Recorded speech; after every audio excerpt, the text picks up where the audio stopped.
Alright, we're here right outside of Zant's boss chamber, if you will, and we're gonna go beat this guy. Zant is, if you're not keeping up with things and never played this game, Zant is the ruler of the Twilight Realm. He took over the throne from Midna, who was supposed to be the Twilight Princess, hence the name of the game, and he has been working against Link the entire game. And before the boss fight starts, we're gonna have this cutscene here. In this cutscene, we pretty much see that Zant got his powers from Ganon. Because if you guys remember from earlier in the game, Ganondorf was sealed in the Twilight Realm when he broke free from being executed. So Ganon was able to power up Zant, and pretty much has been using Zant like a puppet to get entry into Hyrule and the regular world and help take over Hyrule Castle. I'm just gonna shut up now for the rest of this cutscene pretty much and let you guys enjoy it, and then I'll start commentating again for the actual boss fight.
Alright, here we go.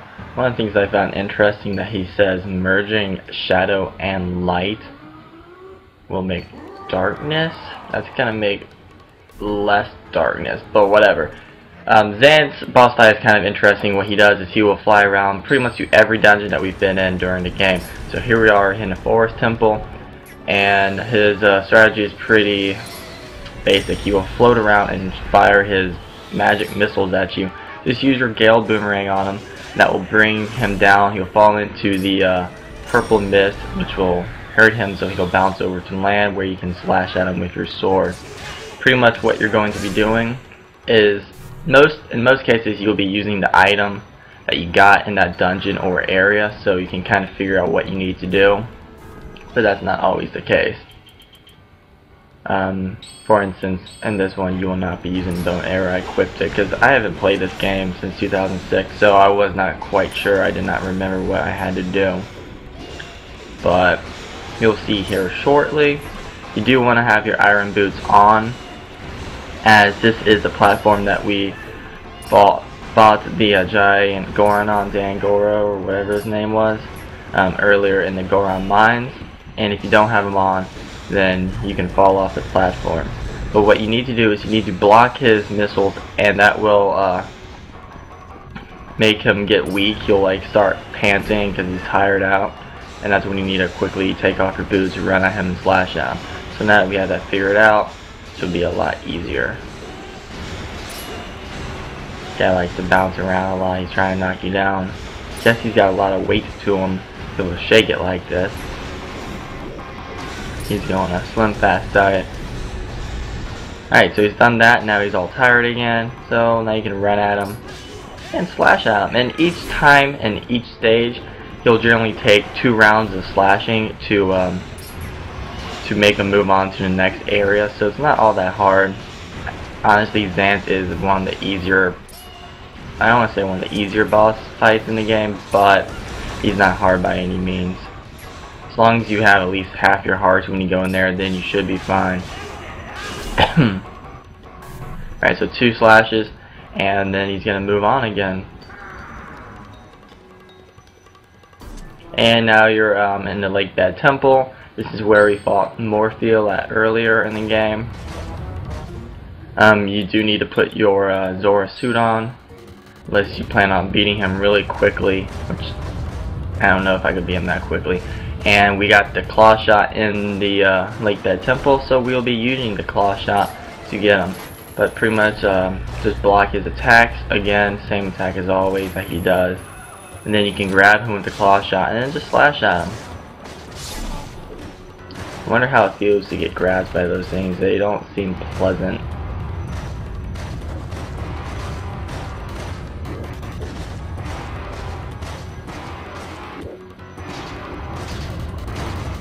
Alright, after you've done that to him once, he'll mix things up a little bit, and he'll have several of these helmets come rising out of the floor bed, seabed. You just kind of have to figure out which one he's in. He's over there. The Blockade Attacks, I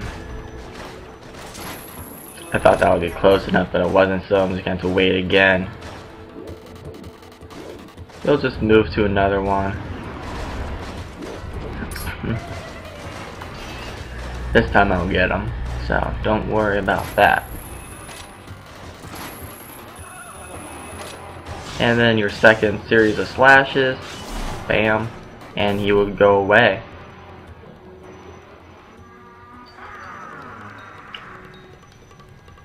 And he's kind of back here in the Forest Temple where we fought Ook the baboon from the Forest Temple, the first dungeon in the game. Same concept, you need to roll into the column twice to knock him down. Watch out, because if he falls on you with his spiked helmet, it will do damage. And I actually do have him land on me this next time around, but that doesn't matter because it doesn't do a whole lot of damage. And I still was able to take him out. Alright, 2 rolls into the thing, there he goes. And that will be it for this segment.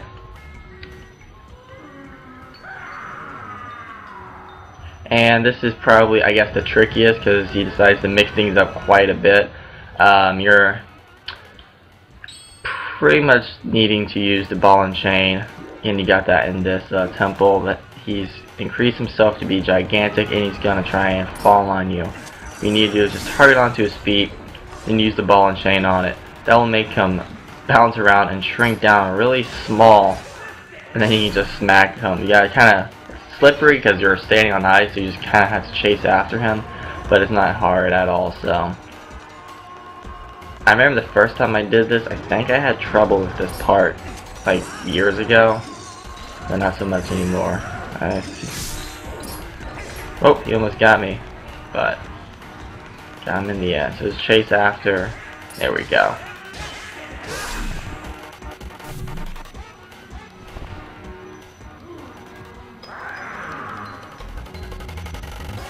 And this is going to be the last part, and he completely mixes things up here. He actually kind of decides to go at you head on, and he's got his couple of swords. Pretty easy. He does get a little bit more dangerous here because he actually tries to fight you head on, but pretty much when he runs at you like that, you can just slash him. But when he starts spinning like this, you need to avoid his attacks. If you use your shield, he will push you into the barrier, which will electrocute you.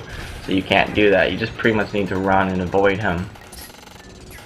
Once he finishes his tornado attack, he gets tired, so that's when you are able to slash at him again. And after you do that, he'll return to his just running at you method. Teleport, run at you, teleport, run at you.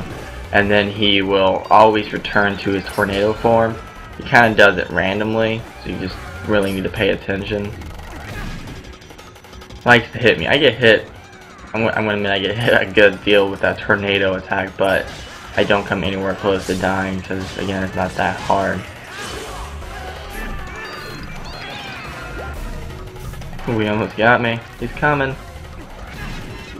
Ah.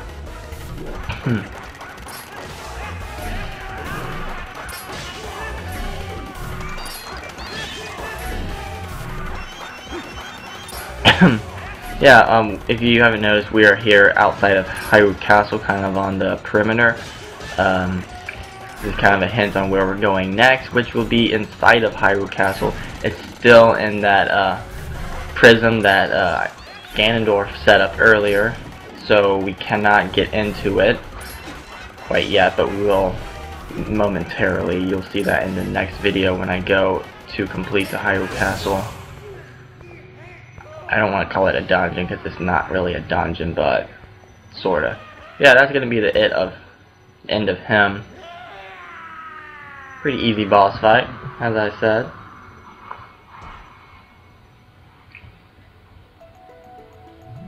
And once you do that, you will be warped back into Zant's chamber in the Twilight Realm. The fused shadows will kind of levitate towards Midna, and she will feel the power. Zant's not dead yet, though. He's still gonna harass you a little bit.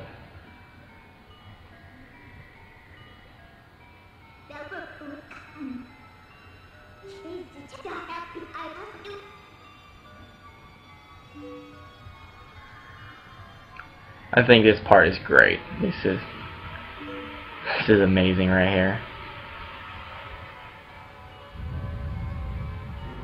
She gets mad.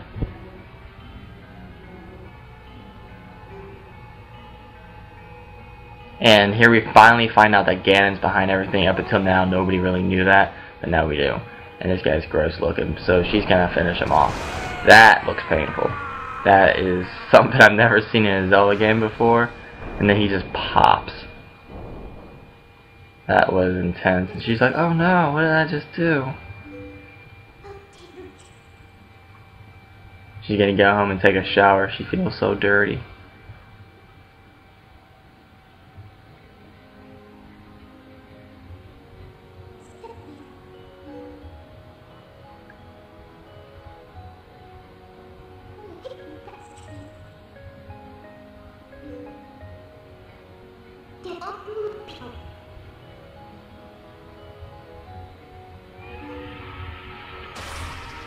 And what she's talking about is how earlier in the game Zelda saved Midna by giving her power. Now she's got some of her own power, so she doesn't need Zelda's power anymore, so she brings Zelda back, blah blah blah. Back and forth, sharing power. The heart container's up there. I'm not going to grab it. I don't need the heart container because I'm that much of pro G, so I'm just going to go ahead and exit. Bye, heart container. Nice knowing ya. I wonder if I can get that later. I don't know. You may be able to. I don't really know if you can or not. Guess I will save it.